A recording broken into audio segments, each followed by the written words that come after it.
Abu Simbel mempunyai satu fenomena yang sangat menakjubkan. Pada 2 hari tertentu dalam setahun, cahaya matahari masuk jauh ke dalam kuil. Cahaya itu bergerak sepanjang laluan yang gelap sehingga sampai ke ruang paling suci.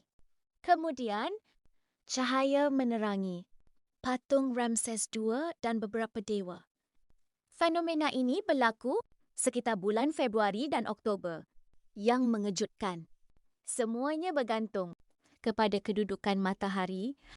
Arkitek Mesir Purba perlu menentukan arah kuil dengan ketepatan yang sangat tinggi.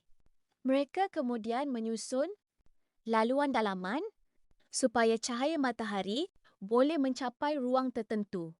Bayangkan sebuah kuil yang direka untuk menerima cahaya hanya pada waktu yang sangat khusus. Dan di sebelahnya, terdapat pula kuil Nefertari yang turut menjadi sebahagian daripada kompleks Abu Simbel. Jika anda suka fakta sejarah macam ni, subscribe kami sebab setiap hari kami upload fakta sejarah dan misteri dunia.